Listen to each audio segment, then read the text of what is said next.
Alors, que va donner cette peur qui devient une hantise chez Pharaon et chez le peuple?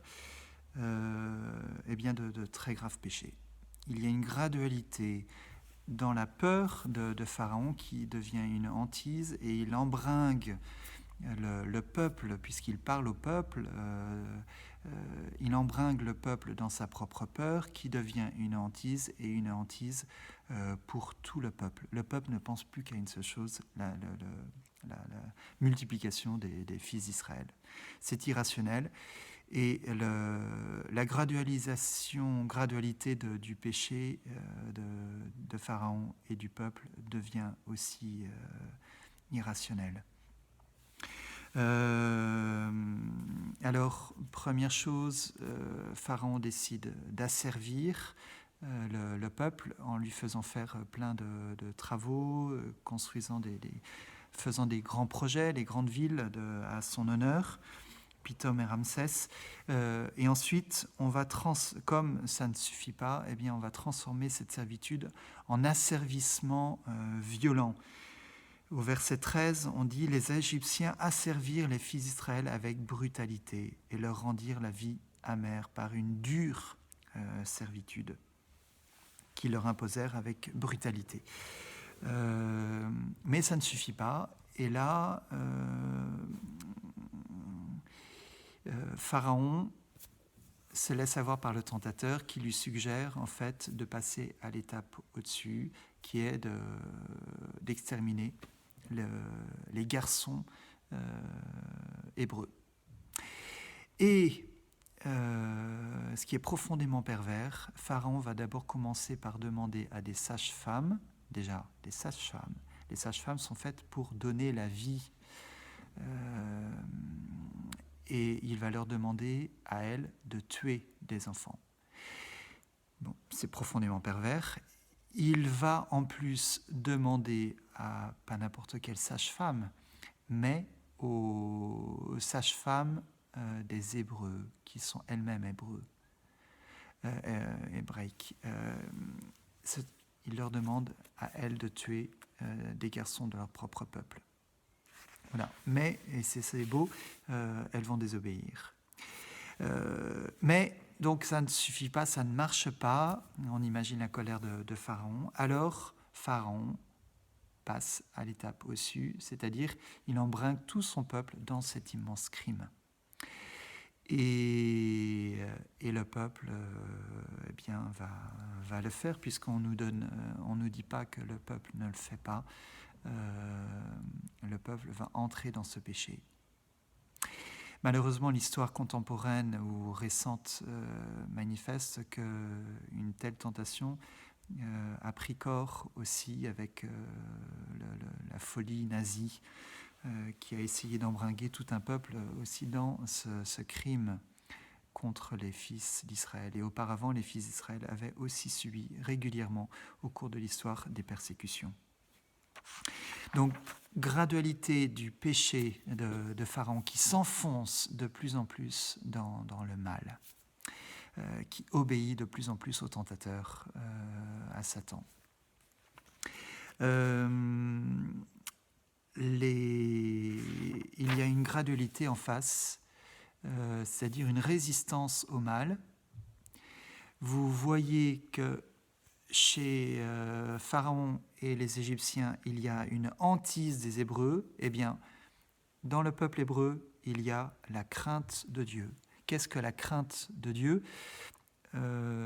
C'est ce sentiment qui évolue, qui peut commencer par la peur de la toute-puissance de Dieu, la peur de la haute, parfaite sainteté de Dieu qui est très loin de nous, et peur de cette toute-puissance de Dieu, mais qui, au fur et à mesure de la vie spirituelle, va se transformer en découvrant l'amour de Dieu, va se transformer en amour de Dieu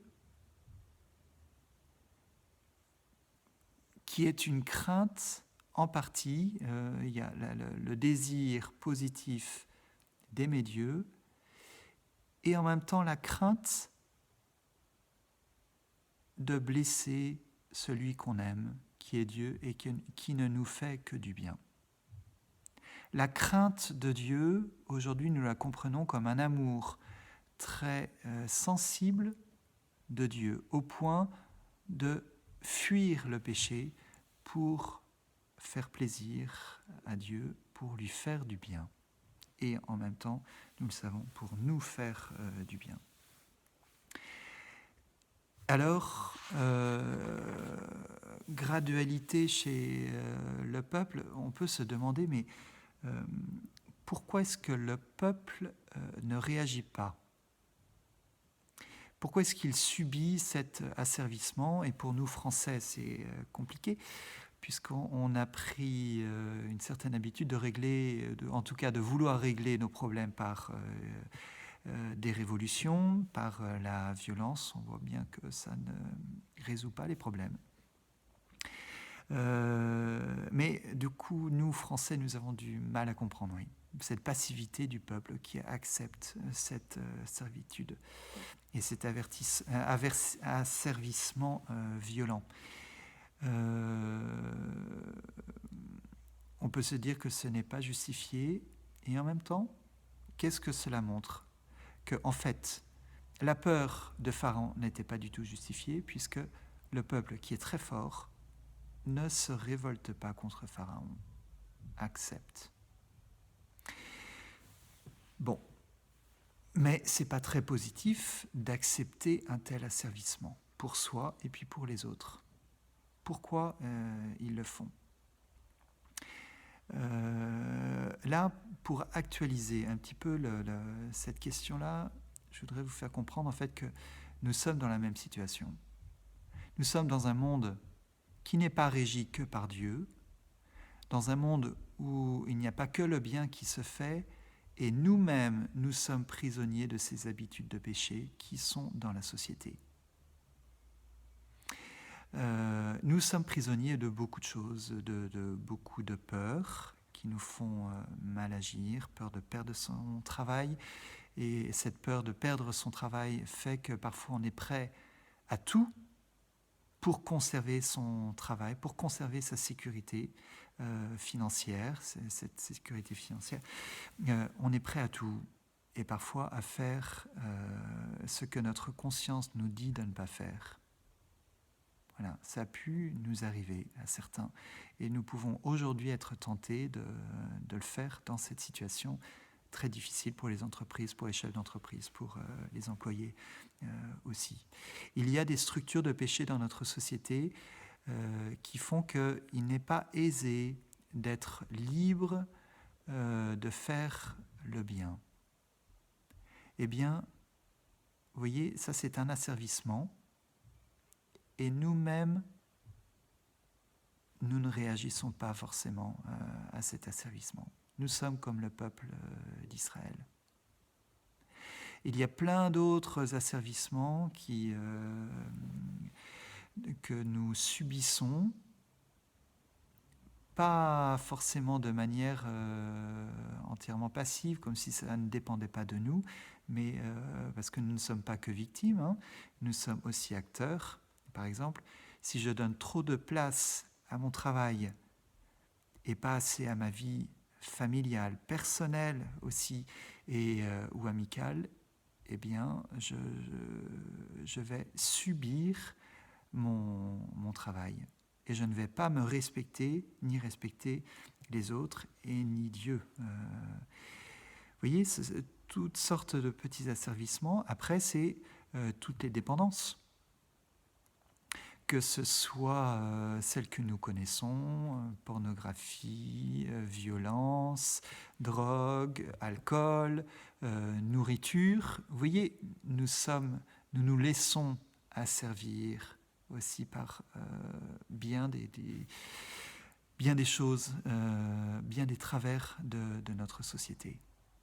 Ah, donc c'est pour ne pas jeter la pierre au peuple. Le peuple ne réagit pas tout de suite, et on le comprend. Le peuple a peut-être peur, tout simplement, d'être exterminé par Pharaon. Et donc, il subit, sans se révolter, l'injustice.